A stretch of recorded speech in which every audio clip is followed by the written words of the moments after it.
ఒక మధ్య తరగతి కుటుంబం నాకు వచ్చి నేరుగా వాళ్లే చెప్పిన విషయం.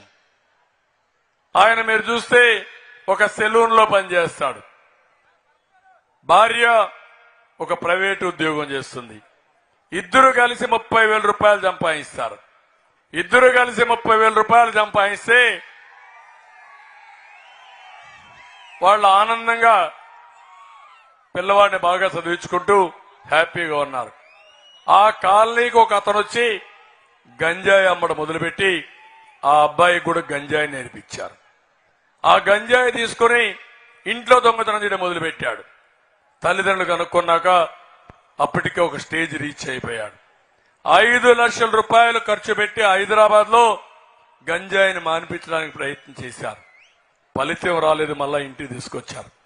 ఇంటికి తీసుకొస్తే దారిన పోతా ఉంటే వేరే వాళ్ళ జోబులు కొట్టి వాళ్ళ దగ్గర డబ్బులు దొంగిలిచ్చాడు. ఏది ఈ గంజాయి ఖర్చు కోసం. వాళ్ళు కేసు పెట్టారు. అతనికి జైలు శిక్ష చేశారు. అంటే చదువుకోవాల్సిన పిల్లవాడు జైలుకు పోతే ఆ తల్లిదండ్రుల బాధ ఎట్లుంటుందో మీరు ఒక్కసారి ఆలోచించుకోండి. మీ పిల్లవాడికి జరిగితే ఎట్లా బాధపడతారో మీరు ఒకసారి చూడండి.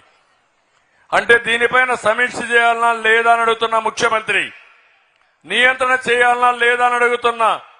అంటే మీ బిడ్డలు కాబట్టి మీరేమైనా పర్వాలేదు, గంజాయి అమ్ముకున్న వాళ్ళ దగ్గర వాటా నేను తీసుకుంటే చాలు, వాళ్ళు ఎలక్షన్ లో డబ్బులు పెడితే చాలు అనుకుంటే ఇది న్యాయమా తల్లి అని మిమ్మల్ని అడుగుతున్నా. తమ్ముళ్ళు మిమ్మల్ని అడుగుతున్నా.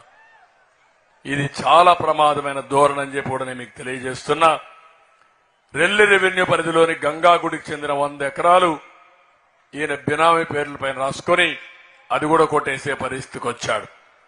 ఇప్పుడు నేను ఒకటే మీ అందరికీ హామీ ఇస్తున్నా. ఈ ఎస్కోట విశాఖపట్నానికి దగ్గర, విశాఖపట్నం పార్లమెంటు ఎక్కడుండాలి తమ్ముళ్ళు? ఇది ఇప్పుడు జిల్లాకి ఎక్కడుండాలి? ఏ జిల్లాలో ఉండాలి? ఇది విశాఖపట్నంలో ఉండాలనా విజయనగరంలో ఉండాలనా? విశాఖపట్నం కావాలని వాళ్ళు చేలు పైకి ఎత్తండి. అయ్యా బొత్స, మీ ఫ్యామిలీని తీసుకొచ్చి ఇక్కడ పెట్టావే నువ్వు. ఇక్కడ శృంగవరపు కోటను తీసుకుపోయి డ్రామాలు ఆడి ప్రజాభిప్రాయం కాకుండా ప్రజాభిష్టానికి వ్యతిరేకంగా నువ్వు పెట్టావు. ఇక్కడికి వచ్చి కథలాడుతున్నావు. అందుకే నేను చెప్తున్నా, నేను వచ్చిన వెంటనే శృంగవరపు కోటని విశాఖపట్నం జిల్లాకి చేరుస్తాను. అది జరుగుతుంది, చేయిస్తా. ఎందుకంటే విశాఖపట్నం అభివృద్ధి చెందే నగరం. మీరు కూడా ఆ నగరంలో ఉంటే ఒక బ్యాక్వర్డ్ కాన్స్టిట్యున్సీ ఇది. దీన్ని విశాఖపట్నంతో సమానంగా అభివృద్ధి చేసే బాధ్యత మాదని మీ అందరికీ హామీ ఇస్తున్నా. ఒకప్పుడు హైదరాబాద్ ఉండేది, రంగారెడ్డి జిల్లా ఉండేది. హైదరాబాద్ చుట్టూరు రంగారెడ్డి జిల్లా. నేను అభివృద్ధి చేశాను. హైదరాబాద్ కాకుండా హైదరాబాద్ అంతా అభివృద్ధి అయిపోయింది కాబట్టి చుట్టుపక్కలంతా అభివృద్ధి అయ్యింది. హైదరాబాద్ కంటే మిన్నగా రంగారెడ్డి జిల్లా అభివృద్ధి అయ్యింది.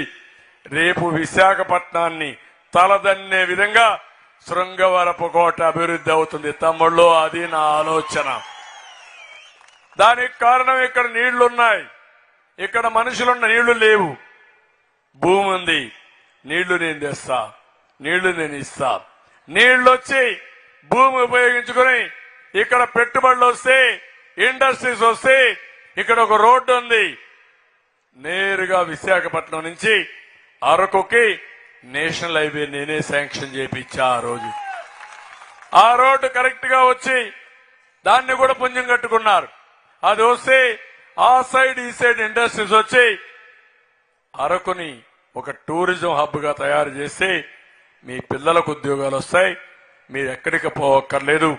ఇది నా బాధ్యత, తప్పకుండా చేస్తానని చెప్పి మీ అందరికీ హామీ ఇస్తున్నా. ఇది కాకుండా ఇంకా జామీలో ఒక జూనియర్ కాలేజ్ కానీ, కొత్త వలసలో ఒక డిగ్రీ కాలేజ్ కావాలన్నారు. తప్పకుండా ఏర్పాటు చేస్తాం. ఎస్కోటలో పుణ్యగిరి క్షేత్రాన్ని అభివృద్ధి చేయాలని చేస్తాం. భీమ్ సింగ్ షుగర్ ఫ్యాక్టరీ కూడా మళ్ళా ఏం చేయాలో మనం ఆలోచించి దాన్ని కూడా మోసం చేశారు. మళ్ళా దాన్ని ఏ విధంగా పునరుద్ధరించాలో చేస్తామని చెప్పి కూడా నేను మీకు తెలియజేస్తున్నా. ఈ రోజు మీరు ఒకసారి చూస్తే వైఎస్ఆర్ కాంగ్రెస్ పార్టీ నుంచి వలసలు ప్రారంభమైనాయి. ఆ పార్టీని ఎవ్వడూ నమ్మడం లేదు. ఎమ్మెల్యేలందరూ పారిపోతున్నారు, ఎంపీలు పారిపోతున్నారు, ఎమ్మెల్సీలు పదవులు వదులుకొని బయట వస్తున్నారు. ఈ రాష్ట్ర భవిష్యత్తు ఆకాంక్షించి అందరూ బయట వస్తున్నారు. ఆ సందర్భంలోనే ఇక్కడ ఎమ్మెల్సీ వైఫ్ అయినటువంటి ఇందుకూరి సుధారాజు గారు ఈరోజు మన పార్టీలోకి వచ్చారు. నేను ఒకటే చెప్తున్నాను, సుధా గారు వచ్చారు. ప్రతి ఒక్కరు మీరు ఆలోచించండి. మీరు కూడా ఈ రాష్ట్రంలో ఉన్నారు. మీ పిల్లల భవిష్యత్తు ముఖ్యం, మీ భవిష్యత్తు ముఖ్యం. ఇక్కడ సంపద రావాలి, ఆదాయం రావాలి. లేకపోతే నార్త్ కొరియాలో ఒక అతను ఉన్నాడు, కిమ్ అని ఒక అతను ఉన్నాడు.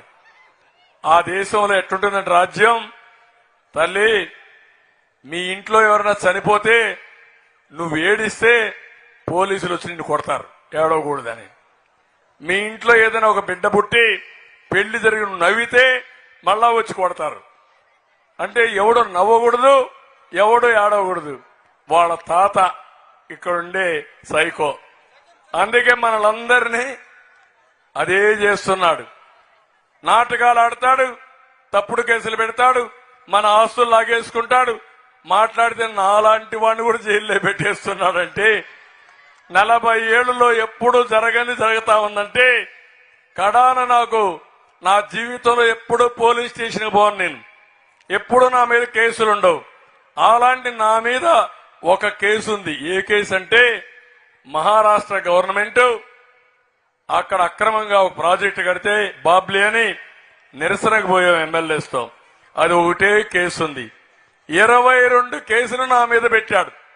నా మీదనే దాడి చేసి నా మీదనే కేసులు పెట్టి నన్నే జైలు పెట్టే పరిస్థితి వచ్చిందారంటే ఏం తల్లి మీరు ఆలోచించుకోవాలి. ఇంకా మీకైతే అవుతుందో. నేను పోరాడేది మీకోసం, ఈ ప్రజల కోసం. రాజీ లేదు, రాజీ పడను,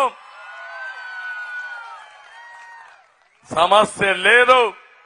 45 ఏళ్లుగా మీరు నన్ను గౌరవించారు, ఆదరించారు, మీ గుండెల్లో పెట్టుకున్నారు. తెలుగు జాతిలో పుట్టిన ఎవరికి ఇంత గౌరవం దక్కలేదు. ఆ గౌరవం